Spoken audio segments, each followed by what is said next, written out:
We are gathered on Aboriginal land.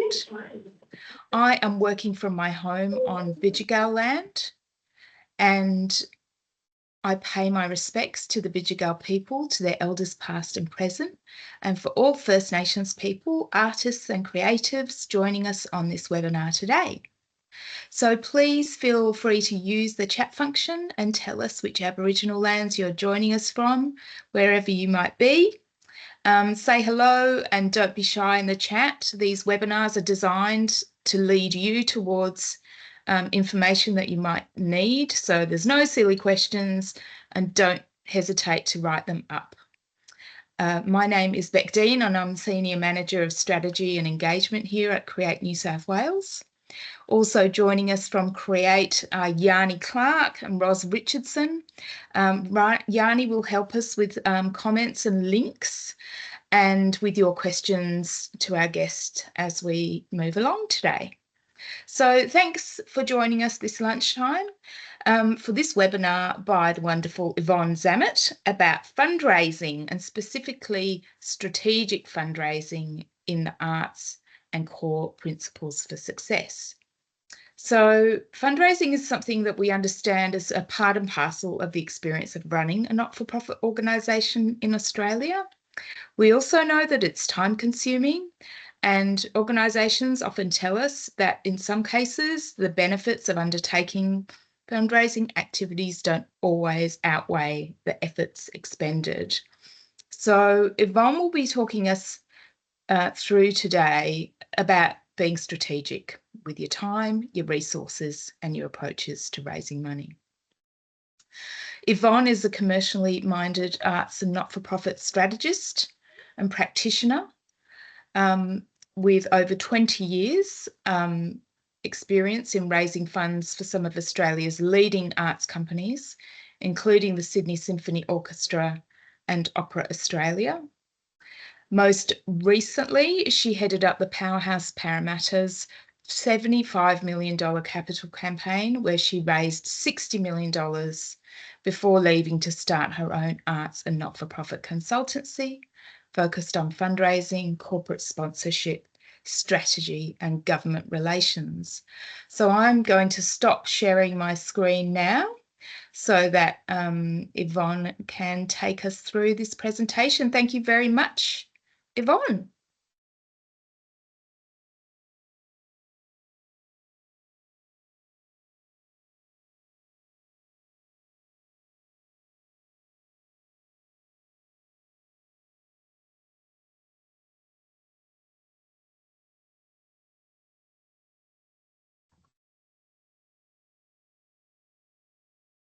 So Yvonne, you're on mute at the moment.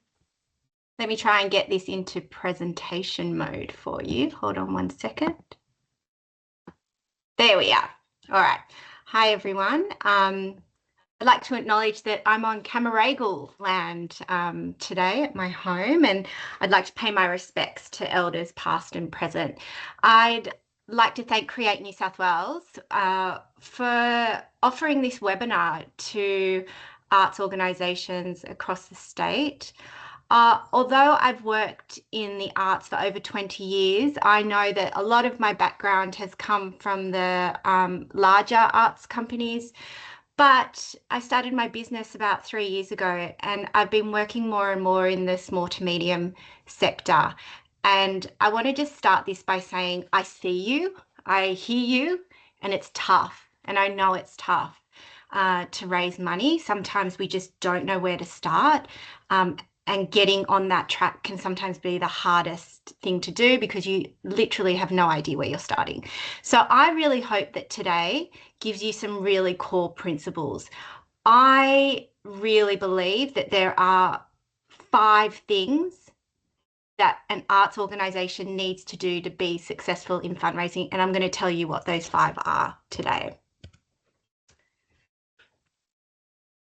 There we are. Can we just go back to what fundraising actually is? Let's just take it back to the basics.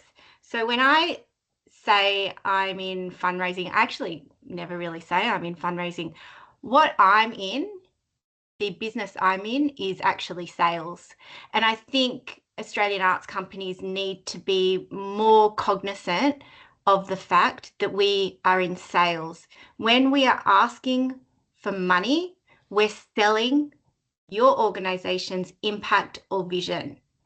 And we need to start elevating that language in order to start selling what an organization does. So I want to know not so much what you do, but why you're doing it. I want to know why.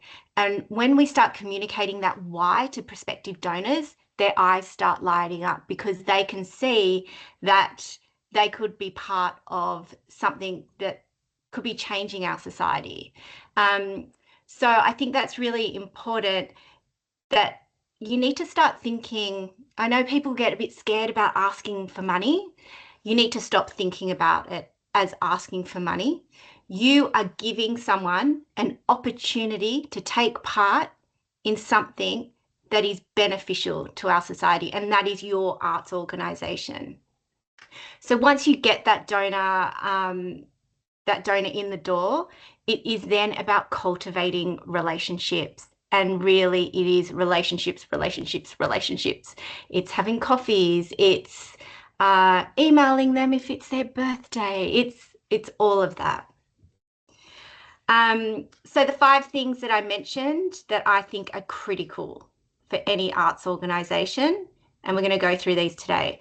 The first is your case for support. Think of this as your prospectus. Internal leadership, external leadership. I'm talking about the board, and we'll get to some difficulties around board situations. Donors, stewardship and prospecting, and then data and the all-important resourcing. I hear over and over from small to medium companies, look, this all sounds fantastic, lovely, but how do we do it? We're running on the smell of an oily rag, and I have 2 people in my organisation. How are we going to do this?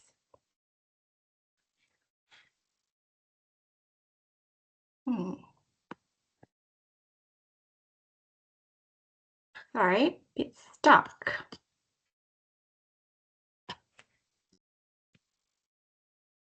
Might just stop sharing for a moment and pull that up again.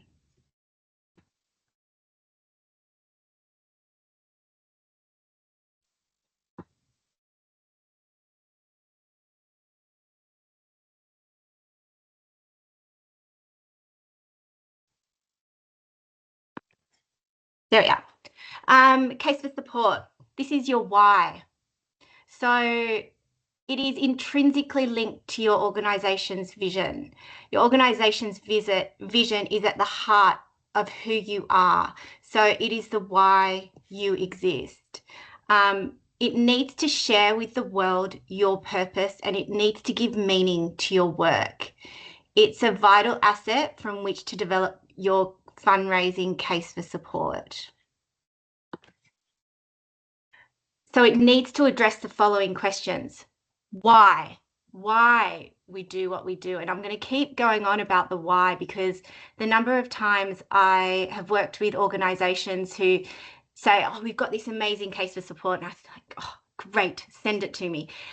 And I get it, and it is a list of what they do.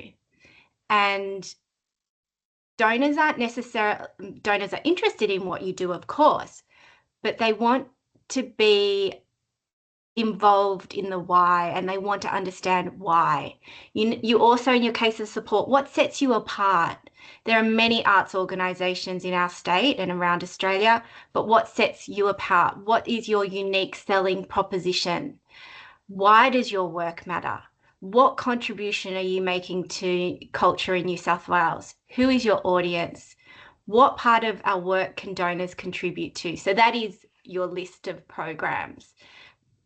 And then some of the most important things for your case for support is, what stories and statistics do you have to demonstrate your impact? So more and more, what I'm finding, especially in the younger demographic of donors, is they want to know what their impact is. So long gone now. I mean, there's still a few who want their name on a building, but more and more it's about, well, that's lovely, but what impact does my donation give? And so you need to start really clarifying in your case for support what this could do.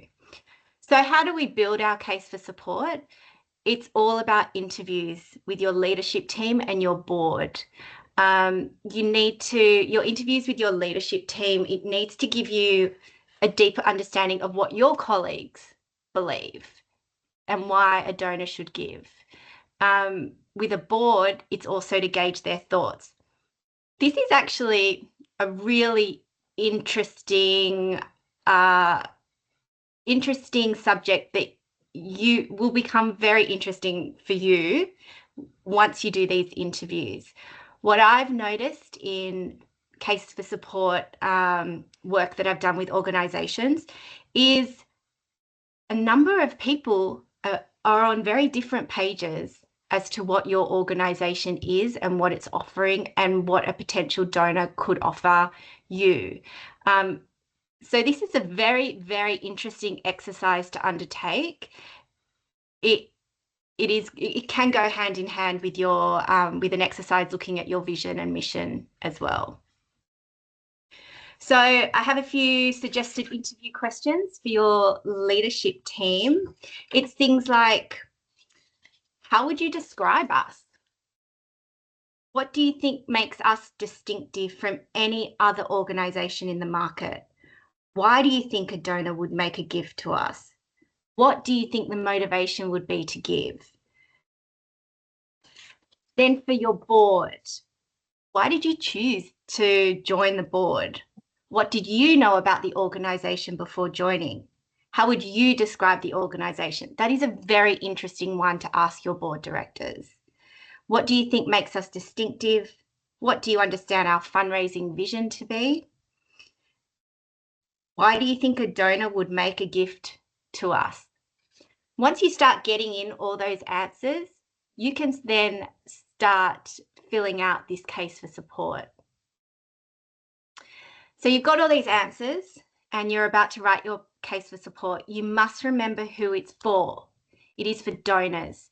And the number of times that the wording in draft case for support that I've seen, I feel like it's more a grant to a government organisation. So please remember, you're writing for a donor. It needs to demonstrate how a donor can be the hero in transforming arts and culture in Australia by making a philanthropic investment. I know that this is very lofty language. This is very aspirational, big language, but the arts in New South Wales, in Australia, needs to start transforming its language to this aspirational, transformational language. That is how you're going to get donations. You need to elevate your language. You need to give that donor the ambition to come alongside you and be transformational in what you're trying to achieve. So I always say, please elevate your language. It may sound a bit, oh my God, a bit over the top, but you've got to think, how do Americans get all this money from philanthropists? It's because of their bravado. And I'm not saying we need to be American, but it is the language that they use. It is very aspirational. It is very transformational language. So this is your case for support outline. This is critical components that form part of your case for support. So, case summary. You need to pull a prospective donor in by explaining very concisely, please, please, please, very concisely what your organisation does and why it matters. Again, you see this word why coming in. Then explain why donor support is necessary to continue to grow your impact. Why should I support you? You then do need to talk about the history of your organisations. You need to, before you can talk about where the organisation is going, you need a donor to understand where you have been. A donor needs to feel comfortable in the financials as well of your history and where you're at in terms of your operational budget and how you are going to fund your vision and future plans and goals. And so that comes after your history. Once you tell a donor, this is where we've been, hasn't it been amazing? But look at our ambition and where we want to go. You need to outline in your future plans how donor contribution could aid in the growth of the organisation and its impact, and how they could come on the journey with you to realise the organisation's ambitions and goals. Then you move on to your programs. So outline the programs that a donor could invest in and be part of, explain how each program or service makes a difference, and illustrate the impact to date. This is where it's really critical to have data and statistics around your impact. Then to close it off, a call to action. Something that's really, really important is I rarely, hardly ever, I can't even think of an example when a donor or a prospective donor has called me up to give me money for an organisation. A donor needs to be asked. They will not give freely. I remember having coffee with one prospective donor, and I sat down and I said, oh, I would love this amount for this. And he honestly was like, yeah, that's no problem. I've been waiting for you to ask. I was like, oh my God, how did I not know that? They need to be asked. And so you need a call to action. Do not be scared to make the ask. Please remember, coming back to my first point about what you're doing, you're in sales. You're giving someone the opportunity to be making an impact in your organisation and making an impact for the greater good of society. If they say no to you, who cares? Go on to the next person.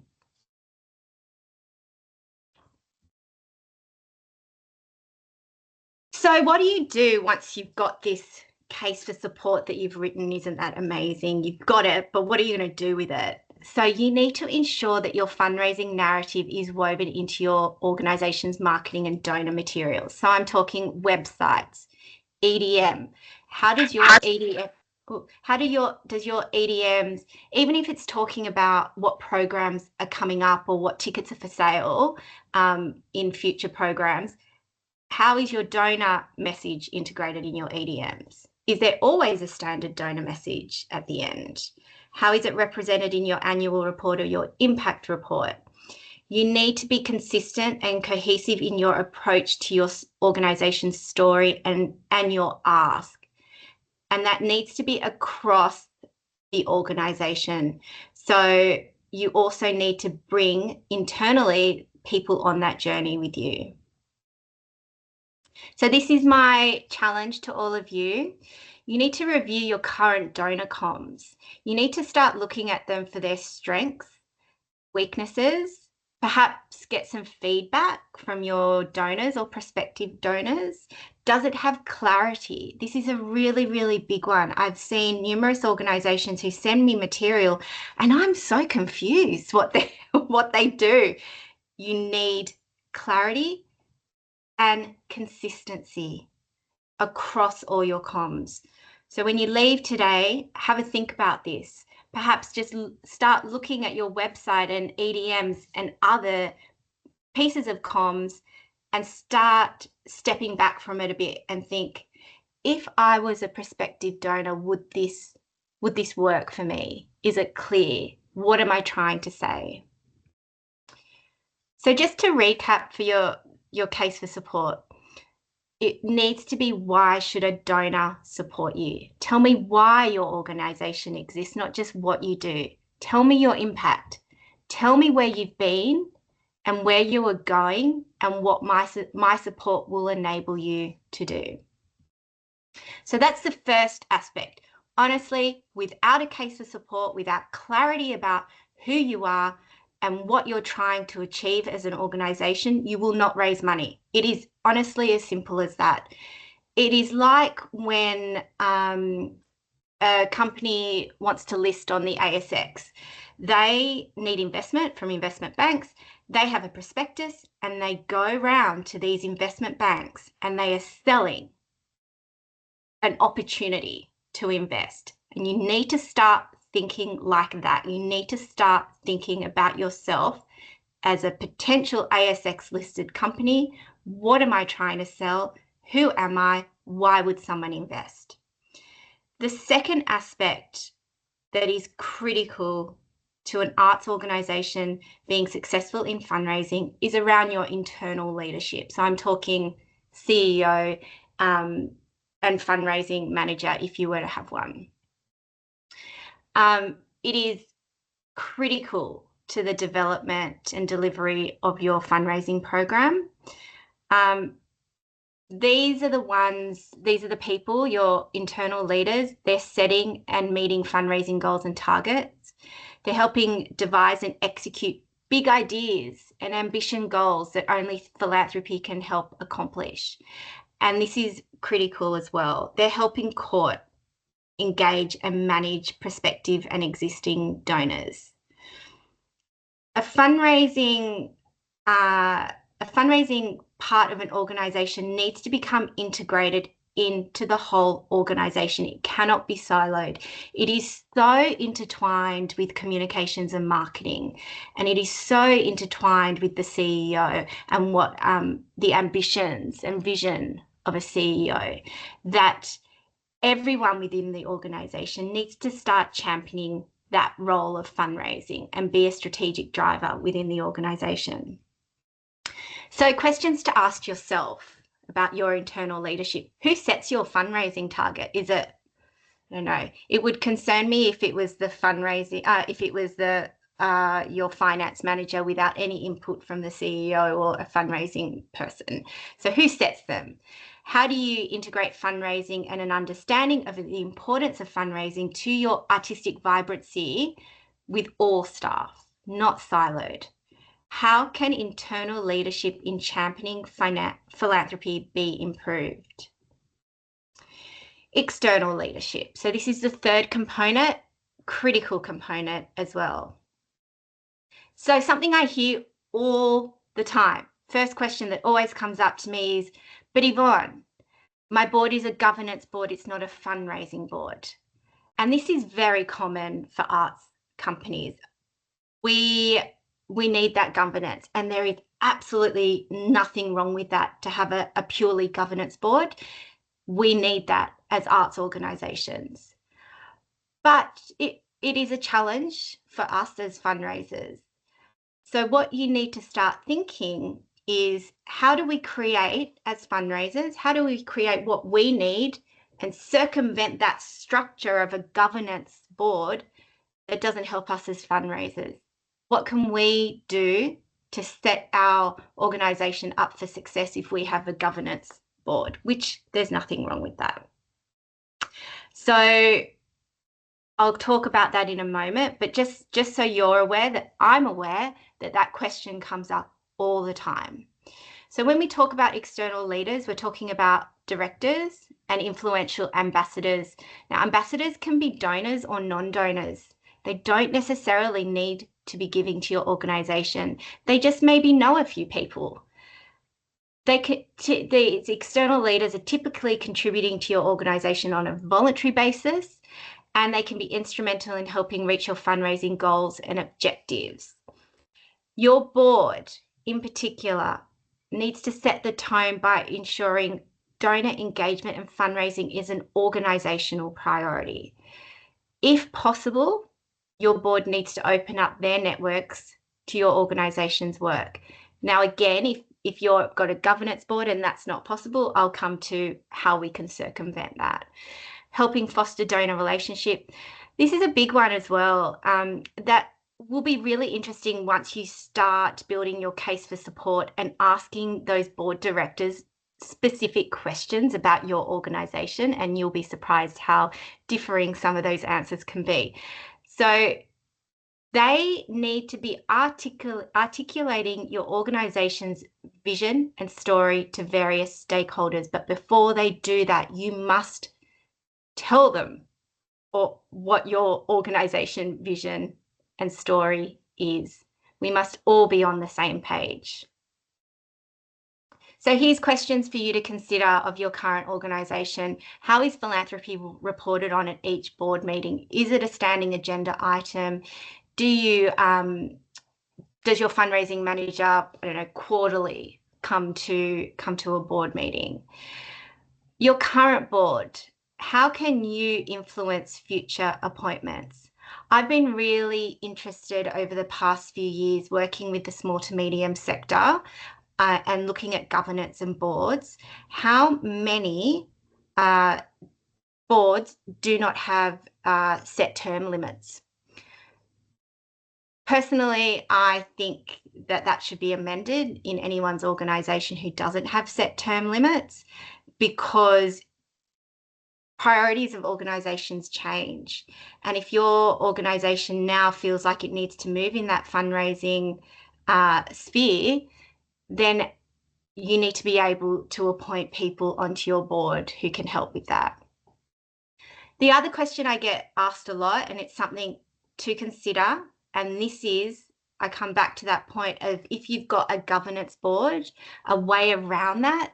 For some organisations, they set up a fundraising committee. It's not a full separate entity. It is just a subcommittee that does report into the main board.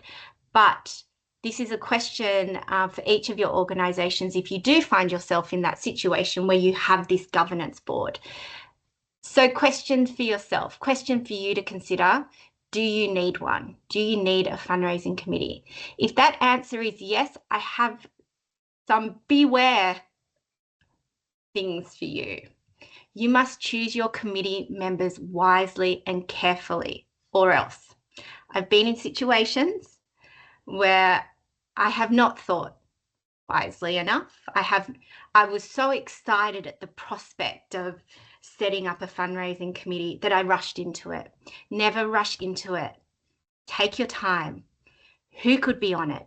Consider all current and past stakeholders. Perhaps there's previous board members, current and previous donors. But please take your time, because once you get someone on your committee, it's hard to get them off. Speaking from experience. Research goes back to point one. Who could be on it? Deep dive into your database. Talk to people. Talk to previous board members. They've got the history there. They may know one or two people who used to be really engaged in the organisation, but for some reason, they've just fallen by the wayside. And then the old adage for a fundraising committee: give, get, or get off. And I know that sounds harsh, but it's the truth. And you need to make that, if you are going to set up a fundraising committee as a subcommittee of the board, this is imperative. And people need to understand that this is what they are living by when you set up a fundraising committee: give, get, or get off. Now, there could be someone very, very, very influential who comes on to the fundraising committee but is not wealthy in his or her own right, but they get the money. So please don't discount. If someone is not wealthy, it doesn't matter. They may have an amazing little black book that can offer you names. Always remember that donors will give more and more readily when encouraged by their peers. So my numerous examples about choosing the right person to do the ask. It is hardly ever me. It is the CEO asking, or it is a fundraising committee person who knows this other person and gets on the phone and goes, come on, can you maybe just give a bit of money? They're more likely to give in a situation like that. So next is, well, this is all great, Yvonne, and we've got, our case for support, we've got internal leadership sorted, we've got our external leadership sorted, our board sorted, our fundraising committee, but where the hell do we find these donors? And what do we do once we've got them? So these are my prospect researching top tips. Now, Unlike universities, who seem to have an abundance of prospect researchers, the arts can't afford it. We simply can't afford the luxury, and I do call it a luxury, of a prospect researcher. So these are my top tips on what you can do. Really easy stuff, quick stuff. If you have current donors to your organisation, research how much your current donors give to other organisations. This is going to start informing you if you have actually asked enough of these donors. You may be surprised. Perhaps you haven't asked enough. It's very easy to research donors and the other organisations they're giving to. Generally, we put the donor names on our websites. Get your subscriptions to the AFR and Sydney Morning Herald. Read them every day, especially the AFR. It is amazing now the number of business people and family offices being set up, and you'll get a lot of that info from the AFR. Put Google alerts for your donors and your prospects. Make sure that if something comes up about one of your donors, something good, I don't know, they got an OAM or something. This is the relationship part of it. Look at people close to the organisation. As I've mentioned, don't discount former board members. They've got that organisational memory and they know who used to be close to the organisation who may have fallen by the wayside. How do we get top prospects to increase their giving? You need to start looking at who has given to you the most, but also who has given to you most frequently. It is very interesting. We always say that bequest prospects are the ones who have given $100 per annum over 30, 40 years. They're the ones who are invested in your organisation. So it's not about who necessarily has given you the most in one lump sum. Quite interestingly, it is who has given you the most over the lifespan of the organisation, who has given to you the longest. That is a really interesting set of data to look at. On your current board, who else are your board members sitting on other boards with? So if you've got current board directors sitting on other boards, do your research. They're all listed on websites, or have a coffee with your board directors and say, who else are you sitting on the board with? I want 5 names and you need to intro me. I know I sound really pushy, but I'm in sales. That's what it is. So stewardship and donor cultivation, relationships. It's all about the journey donors can take from pipeline through to major giving through a structured program of contact, cultivation, and stewardship. So this kind of program that you should have, an annual stewardship program, it needs to build donors' knowledge of your work, deepen their engagement with your people and programs, and develop an understanding of the impact that their giving has or could have. Over time, the depth of this engagement is reflected in repeat giving and increased giving. Just as an aside, when I talk about a stewardship strategy, I also want to highlight the importance of a philanthropy strategy.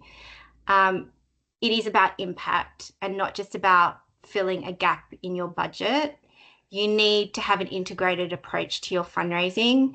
Your strategy should cover fundraising goals as well as your donor communications and engagement. So your stewardship plan could be, you know, an addendum to your philanthropy strategy for the year.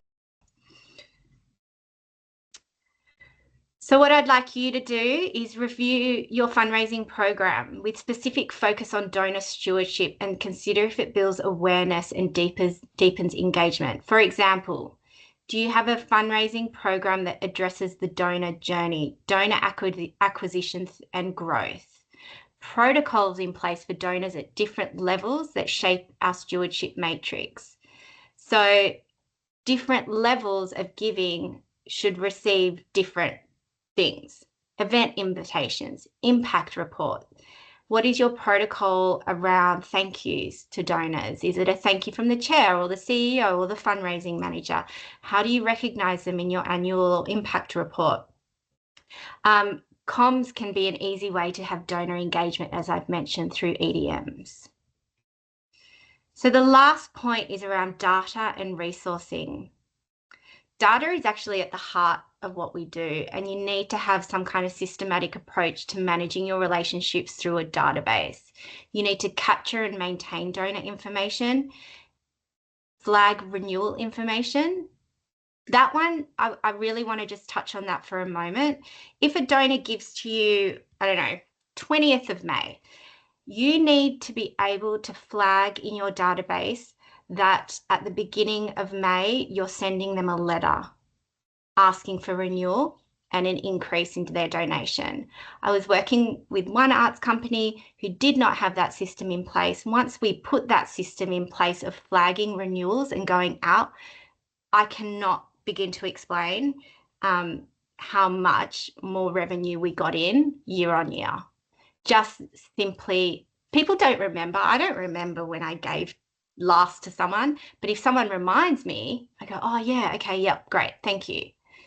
You also need some way to capture donor conversations so that if you are no longer in that organisation, someone can come in and take over that donor conversation. Remember, donors do not belong to the CEO or a fundraising manager. They belong to the organisation. That is critical. Sometimes I find fundraising managers take on that role a bit too much of becoming a friend with a donor. The donor belongs to the organisation, and that is critical for the long-term success of your fundraising in your organisation. Remember, accurate data is your organisational memory, and harness where a donor relationship is going into the future. So for you to consider, assess your systems and processes and protocols you have in place to capture and manage donor data and how it is used to keep prospective as well as existing donors close and engaged. How are you capturing updated information, interactions and insights? And actually, one of the simplest ones, whose role is it to capture this info? Is it the person who's having the coffee with the donor, or is it a centralized person who you're feeding that info through to? So the most common question I get from the small to medium sector is, who is going to do all of this? So resourcing. These are simple things that you can start doing. You need to review the CEO or executive director and other executives' job descriptions to confirm if fundraising is part of their KPIs. You could get a dedicated resource for fundraising that directly reports to the CEO, or you start building capacity into that CEO job role for them to be that fundraising lead. So it is actually about looking at the people you've got and where roles can be dispersed across the organisation for one person to be leading that fundraising. Budget, you need to make money, you need to spend money to make money. And I know I get a lot, well, we just don't have the budget to put towards this. So you need to, so what we say generally is a fundraising manager or a fundraising resource comes into an organisation. Within 3 years, that person should be making 3 times their salary. So, and if they're not doing their job. So the way I have couched it with boards when I've needed a fundraising resource is, yes, the first year is going to be tough and it's going to be an initial outlay, but by the second year, we'll break even, and by the third year, we'll be making money. So we really need to start seeing this role as an investment in the organisation. But in terms of budget as well, you need to assess if you're truly reflecting the cost of fundraising. Are you doing events? Again, are you going to get a fundraising resource? And does your budget cover relevant staffing, communications, data capture, and data engagement activities? So those are the 5 key aspects that I've seen over many, many years that you need to be successful in fundraising. Stop sharing. Sorry about the tech dramas at the start. That's it. Any questions? Thank you so much, Yvonne. We've got a couple of questions that are a little bit more technical about whether you have, you mentioned a data kind of database before about, you know, tracking donor conversations, contributions, dates in which they were to have donated to an organisation. Someone's asking whether, Josephine's asking whether there's a template for capturing this kind of data. Yeah, so obviously there's the bigger organizations like Salesforce, and they do have an arts kind of department that can give it to you at a discounted rate. I've also been recently told about something called monday.com. So maybe look that up, because that is something that sounds like it could be quite good for the small to medium sector. It's probably something you could also put into a search engine and find a template that would support you, that you could, you know, augment to your needs. And, you know, if you've got, and I know this is being recorded, but if you don't have many donors, use Excel. You know, if you don't have that many, it's easy to input things into Excel. And then perhaps once you start getting more donors, then you can start looking at a database. But presumably a lot of your organizations would have a database in place anyway. So don't recreate the wheel. Try and find if donors can be put into that database. Better than having two separate databases. Okay, so now we're getting some questions through. So Natalie asks, how do you determine the right amount of money to ask for? Do you ask for more and reduce according to their interest, or ask for less and hope to get more? So when you're talking, so I do not go into a donor meeting without researching as much as I can about that person, and in terms of how much they've given to other organizations, if that is readily available. I do a lot of research. Some people say I could go on hard quiz about some of the donors. They're my special subject, particular people. Always research before you have a meeting with a donor, so you know what you're walking into and how much roughly. A donor knows why they're coming to a meeting. They're not silly. A donor will always have a number in their head. Always go higher.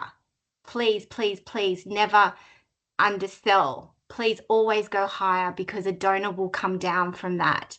I remember asking someone, he said, all right, so what are you thinking? How much? And I said, well, 50,000.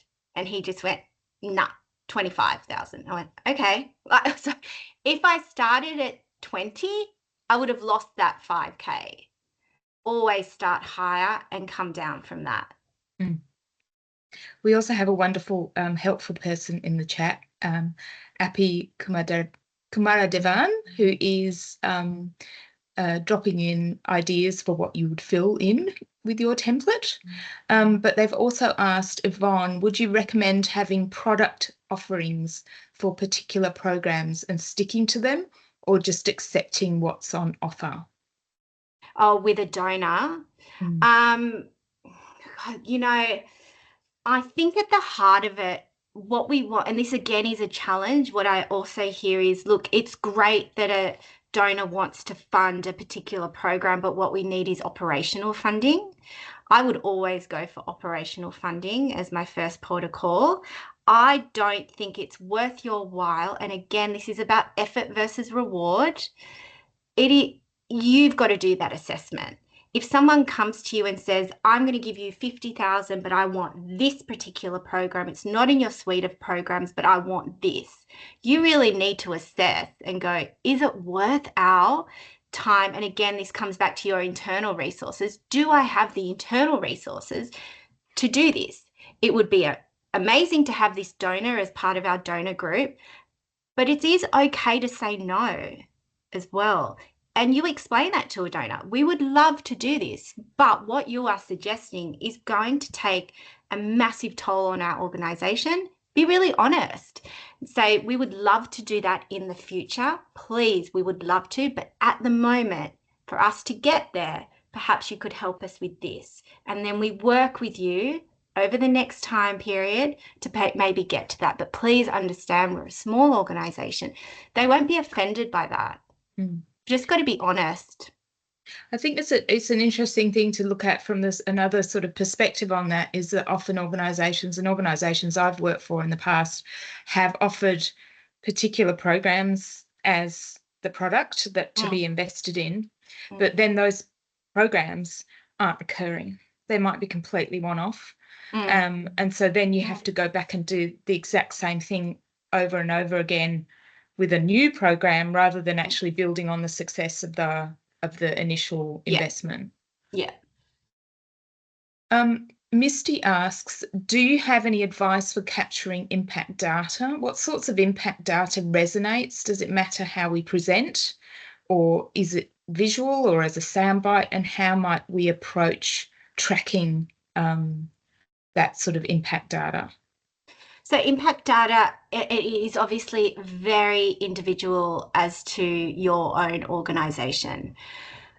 I don't know. Say, for example, one organisation I'm working with in the disability arts sector, the impact would come just from comments from the artists, the impact that that organisation has had on them, what it means to them, and why a donor's support would mean so much to them. People want to hear from the artists. They don't necessarily want to hear from me or the CEO or the board chairman or chairperson. They want to hear from the artist. So the impact is any kind of statistics that you can get. Again, every organisation is so different. But if you're doing a program where you can get statistical information around demographics, age group of people, then use those statistics. But also people love to hear of the impact stories, the stories of the people that you're working with. And again, it comes back to the why. Why should I care? And sometimes it's that person who's impacted has the best reason as to why I should care for your organisation. Fabulous.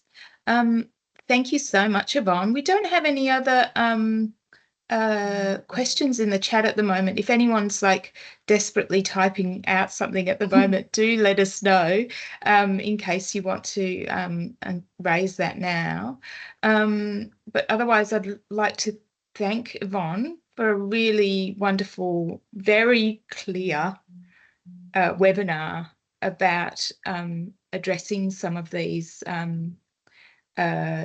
issues in fundraising and actually getting clear on how organisations can begin that journey as well, which I think is hugely important. I did shudder at that moment when you were talking about organisations that go through all of this process and don't actually make the ask at the event or the gathering, that because I have experienced that before in the past.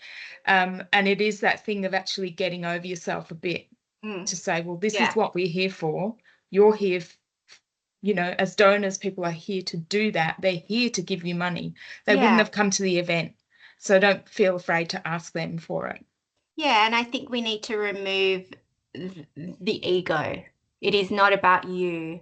As fundraisers, it's about the organisation. And I think once you differentiate that, it makes it a lot easier to ask someone for money or investment in what you're doing, because it isn't actually about you. It's about the impact you're making and your organisation. Thank you so much. We're getting lots of beautiful words of thanks in the chat. We've also put in the chat a survey about Create Exchange, about this episode, and also to ask you about things that you'd like to see us cover in the future. This is a resource that we're hoping to continue to build upon and refresh as we move through through into the future. And I'd really like to thank Yvonne for contributing to this. Thank and you. for giving her time and expertise today. And we will be making that recording available. So you will be able to scroll through to those bits of the slides that you want to capture for yourselves. So thank you all for attending. Thank you. Thanks, everyone. Thank you, Yvonne. Bye.